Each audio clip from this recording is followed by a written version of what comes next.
normal change interval for the transmission fluid is 40,000 miles, but I happen to be on a cross-country trip at the time, so anyway, I'm back home, and now we got 47,000 miles on it, so it's time to go in. And this one I'm going to take to the dealer and have them do it, and I'll show you what it's all about. So off we go.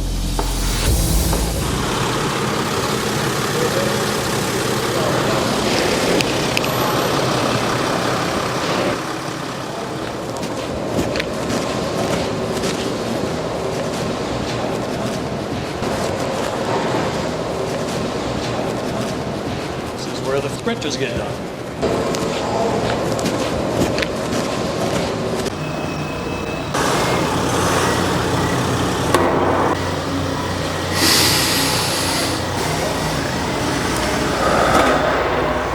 Milton, glad to see you. Yep. So what are we doing today? So we are going to be servicing the transmission on your Sprinter here. It's a 722.6 transmission. Okay. We're going to be servicing. So we're going to lift it up in the air. We're also going to be servicing your torque converter too. So we're going to drain the fluid out of that. We're going to expose the drain bolt in the converter so we can drain the fluid out, get that into position. Oh, great. And then pull the drain plug out of your transmission pan and then drop all that stuff out, change your filter, and then top you off with some fresh fluid afterwards. All right, thank you. We're going to request the fluid, the filter, the gasket, all that good stuff from our parts mess. So there is no dipstick in this, right? No, we have I have to go grab it from the tool room, but it's a special dipstick that we have. Here we go.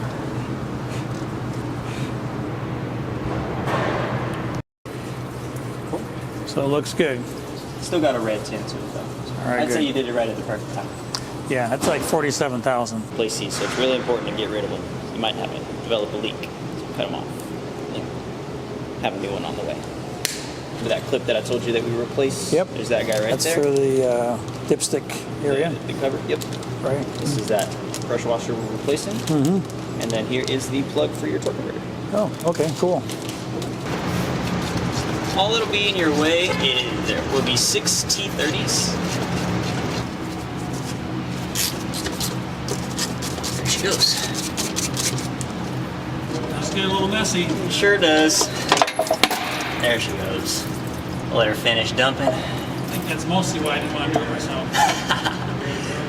Nope. Especially when you're laying on the ground and your back. And it doesn't just get on your arm. No. It also gets all over here. Wow, we got lucky today. Right out, huh? Yep, right on out of there.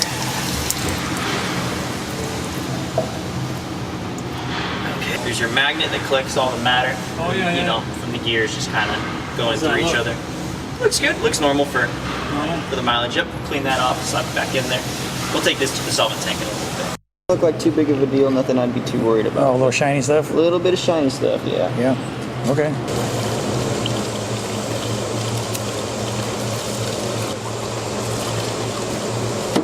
We don't touch a rag to anywhere that's going to be inside of a transmission because Okay, there's so little bits- fibers and stuff. Yep, and that'll screw you all up. So I dry that off with air before I take care of it. This, I'll wipe it off with a rag, and then I'll blow it off with some air. Okay, cool. So after this fluid change, when would the next one be? About another 50, yeah. So if you're doing it at 47, 90 or 100 in between. The Okay. interval that you have going Yeah, on. so that was fine. Yeah, perfect. You were All doing, right. no, you did perfect. All right. I recommend them at 60 personally. So this Oh, guy, yeah. there's a little hole up here that it's going to line up with. It's kind of hard to see because there's a bunch of them. Yeah. But it's right here.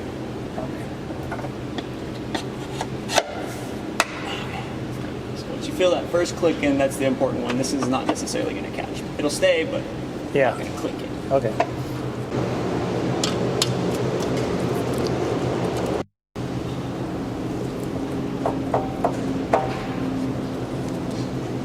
This bolt will run into the transmission and then just pushes up into the groove of the pan right here. Uh-huh. And that's what holds it in there.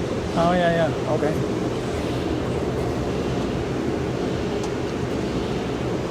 This guy, 8 Newton meters. Should already be there. Yep, comes. There's one. Step one is done. Okay, I'm gonna try and lodge this flashlight, or if you want to hold it. sure. But in that hole right there, you'll see a plug. It's gonna be about this size here. Oh yeah, there it is. Found it? Just a little bit more. Oh, Yeah, okay. right there? Yep. Perfect.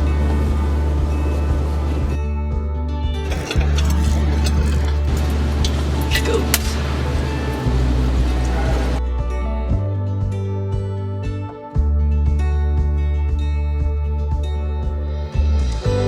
Screwing the plug back in.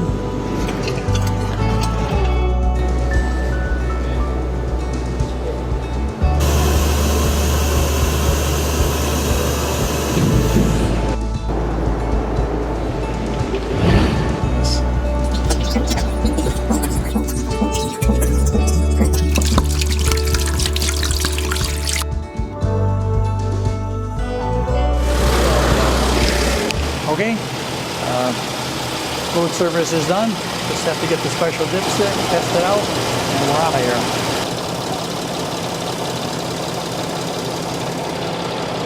Oh, perfect. I'm back home and pretty happy with the service I got at the dealer. But as far as how frequently to do this, most of the recommendations I've heard from people that actually work on Sprinters is to have your transmission fluid changed at 60,000 miles. But I suppose if you're doing a lot of stop and go driving like the delivery vehicles, then probably closer to the 40,000, a little bit better for you. But for RVs, yeah, 50 to 60,000 seems to be fine. I also asked him about the reliability of these engines and transmissions. And he was saying that the 6-cylinder engines and trans have very few problems. They see quite a few of those in here, probably about an equal number of delivery vans and RVs, but they run really reliably, and only found one engine had to be replaced, but that was because they put gasoline into the diesel tank.